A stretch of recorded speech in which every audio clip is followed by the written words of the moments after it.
Hi, congratulations on your new RV. We're really excited for you. Please make sure before you're signing that you bring the following items with you. If you're a cash buyer, please make sure that you bring a cashier's check, no personal checks at time of signing, or you may bring actual cash.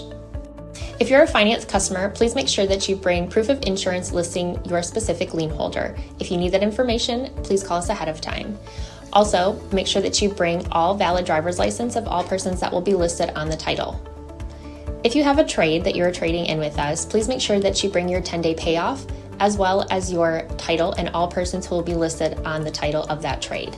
Arrive 30 minutes early before your appointment time so we can properly inspect your unit, and also make sure that you have the fridge on and running prior to arrival. If you have any questions, please feel free to give us a call at 810-686-0710. Thanks so much. Have a great day.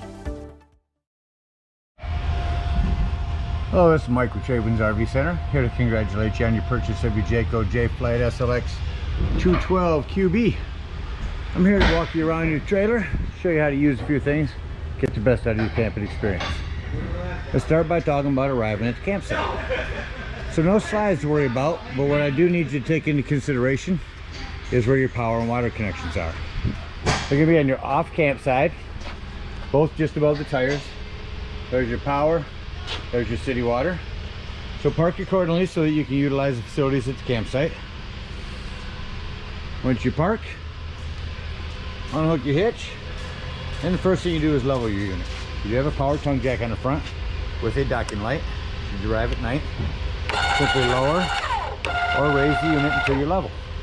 I recommend finding the middle of your unit there and putting a little stick-on level on the side. You can grab one of those from our store. Then you can tell when your unit's level. Now, should you not have power, pull this rubber stopper up, and right underneath there is where this manual crank can work. If you don't have power, you can still raise and lower your unit. Speaking of power, check your battery post. Make sure your terminals are nice and tight when you arrive. Once you've got a unit level, next thing you do is stabilize the unit. On all 4 quarters, you have hand crank stabilizing jacks. 3/4 inch socket. Crank to the right to bring them down. They'll come down pretty quick. You can use a drill gun or impact driver. I just recommend that if you do that, when you get to the bottom, slow right down, because remember, these are stabilizing jacks, not leveling jacks. All you're going to do is bring them down until they're taut, preferably on some stabilizing jack pads. The pads are going to protect your feet from dirt, debris, hot blacktop in the summer. It'll better distribute the weight, the bigger square that you get up underneath there. And again, just run these down until they're taut. You'll run all 4 corners down. Make sure that you only run it down nice and tight. You don't lift the unit or change the levelness of it. Once you have all 4 of those down, our unit level and stable, we can hook up our power and water. Now your power cord, 30 amp service, big long one there, conveniently stores inside your unit. No separate cord to have to hassle with. Just push it all back inside here when you're done. When you arrive, pull it out. 30 amp service. Now should you need to plug in to a 110, there's a 15 amp male, 30 amp female, excuse me, that comes in your convenience pack. Got our power hooked up. Let's hook our water up. City water connection. Real easy on this trailer. First and foremost, your water pressure regulator. This water pressure regulator is going to reduce the water pressure to 40 to 50 psi, protecting the lines inside your unit. Use this when putting water into city water or to your black tank. Hook up your hose, but don't turn it on yet. Come here to the rear of the unit. Open up our hot water heater. All we're doing at this point is returning our drain plug. Get your drain plug back in there nice and taut, and then you can go ahead and turn on your hot water heater. The way to tell when this is full is go to the farthest point from here, which will probably be up in the front kitchen area. Run your water, turn your hot water on. Once you know you got good hot water coming out of there, then you know your tank is full. Now if you're going to be camping using potable water, just take a hose to this potable water connection, just to the right of your power connection, and plug the just put the hose in there and fill this up. Do the same thing. You can tell when it's full by checking your lines inside. Make sure your hot water heater's plugged. Two ways to tell when this is full. There's an overflow valve right here, and also on the inside where you check the levels of your tanks, your fresh water tank button will tell you when this is full. Got our power and water hooked up. Let me walk you around the rest of the unit and show you a few things. Starting on the back of the unit here, this is where your cable from the park will come in. Rear stabilizing jacks, hot water heater. This is your furnace heat release. If you're running your furnace, steer clear of that, it will get hot. Here's your low point drain. You'll open that up if you're using potable water, drain that water. Your power, outdoor shower, black tank flush. We'll talk about this when leaving the campsite. Your city water connect.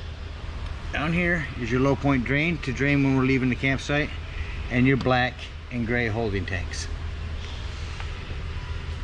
Here's your pass-through storage, stabilizing jack. Again, your batteries. Your propane does have a regulator on it. Simply point it toward the tank you wish to be using. Lefty-loosey to open. Power tongue jack. There's a cover for your propane with the hand crank. There's your pass-through storage with all of your hitch work in it. That's accessible from underneath the bed as well. On your campsite of your unit, your steps, your big awning, and we'll run that out. Your speakers are in the end of the awning, which is really nice because it'll point some music down toward your campsite and not out at all of your neighbors. Here's a hood vent for your microwave. This is a clip-on for a TV with cable and 110s out here. And on the back of your unit, your spare tire with a cover and a ladder to go up and check your seams.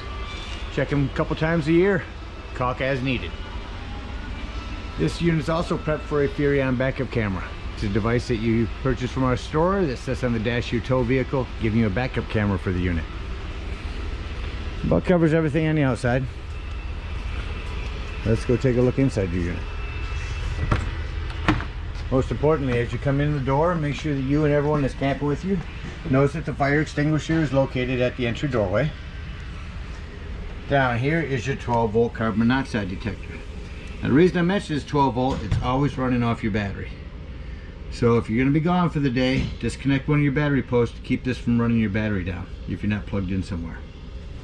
Slam locks, which means they work best when slammed. Here's your awning. I'll start running that out while I talk about the rest of the things. Here's your interior and exterior lighting.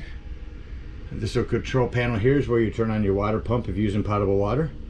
Water heater there if you're hooked up to gas, and to the right, water heater if you're hooked up to electricity. Up here is where you check your tank levels. Brand new battery. Your fresh tank, that's the button that said you can tell when your potable water is filled. And your black and gray tanks. Keep an eye on them, you can tell when those need to be dumped. Just run your awning out. So you only want to run that out until that white flap right there falls down to 90 degrees. You can see your black bar, and that's how far you want to run that out. It will extend a little further than that, so just keep an eye on it. And just run it back in. Run around the rest of your kitchen. Self-explanatory microwave. You do have a light and a fan. This glass top makes an excellent backsplash. And you have a panel light. Oven down. Stove top. Turn this until it turns red. You know your gas is on. Hit your spark. There's your flame. Same thing for the stove. Or for the oven, excuse me. Just turn this to light right here. Light it over here. No need to go inside there and light a panel light. Your table. Simply lift up and these legs come out. Sit your table on these lips right here. Bring your back cushions in. That makes a bed. There's your bed. And your jackknife sofa. Underneath there's access to all of your water, including your bypass for when you winterize it. Bypass the hot water heater. Coming over to your Nordic cold fridge. Controls, you hold that on for 5 seconds. Shut it off, hold it on for 5 seconds, and it's on. Now the way this reads, whatever is white is what it's controlling. So here, the white is the freezer. Here, the white is the fridge. Fridge is on 3, freezer's on 5. This is on a night mode. That tells when the fridge has been opened or closed not a lot of times, and it'll reduce the amount of pressure, or excuse me, reduce the amount of power that the unit is using for the fridge. Here, access panel to your breaker box and fuses. Have 5 15s in there, a 30 and a 40. I recommend having a handful of those on hand with you when you go camping. Your thermostat, just to the right of your bathroom door. Go from mode to fan, to air. Shut the air off, turn the furnace on.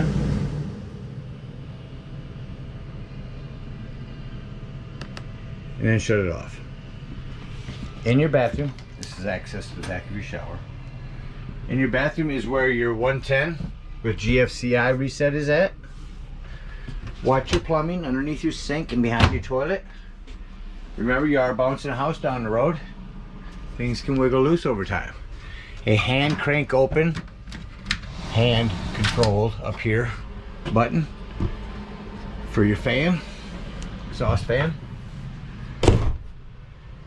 Your AC quick dump up here, along with your smoke alarm. The RV Technology sound system. Turn it on here. Choose FM. Scan for channels. Might not pick up much inside here, but it's dual zone, so your music indoors, outdoors, or both. It's prepped for a TV. There's your cable hookup. There's a backer for it, or you can set it up here. And your cable in 110 here. Bedroom, the only thing I want to mention here is you do have this piece here that when removed will go and snap onto the one outside. So if you put a TV in here, you can use the same one if you want to take it outside while you're going and watch the game.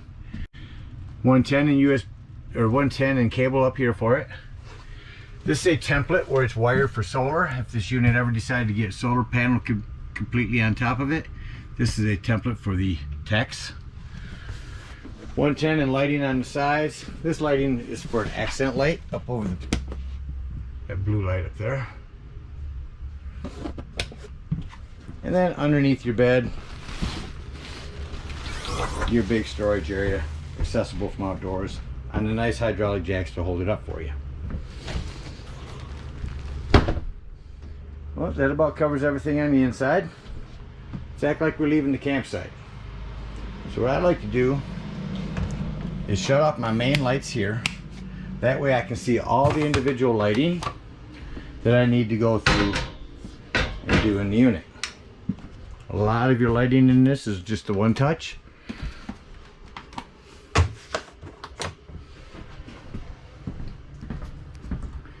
A few up over the bed, and then we'll head out of the unit.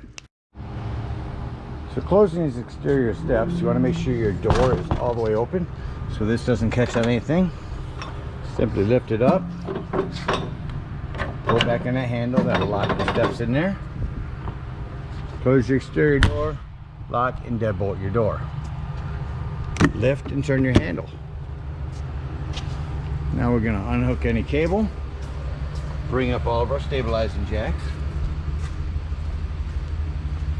unhook our water, come to the back here, lift this handle up. That's going to start releasing all the water out of the lines here.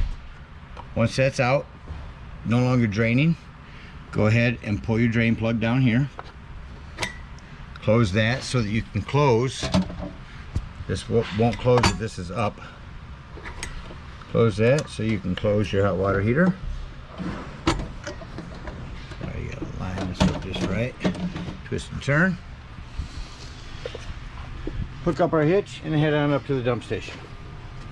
At the dump station, you can go ahead and empty these low point drains.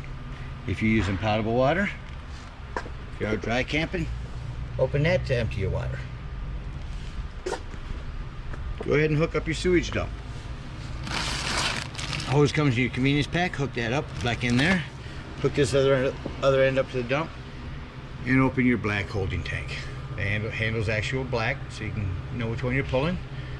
Once it sounds like that's no longer draining, again, take your water pressure regulator and the hose at the dump station and hook up to your tank flush valve. Put that in here, make sure your black tank is left open, and turn on your hose. Run that for a good 5 minutes. That's going to wash out your black tank. Unhook your hose and water pressure regulator, close your black handle, and pull your gray handle back here. That's going to be your cleaner waters, your sinks, your showers. It's going to help clean your hose off. Still do this sanitarily. Wear gloves. Go to your bumper. Squeeze this open if I can get a hold of it. And it's tight because it's kind of new, kind of chilly. But anyway, that'll pull off here, and you store your sewage hose inside. Head on home. Again, we thank you guys for your purchase. We hope you enjoy this JAYFLIGHT for many years to come. Happy camping.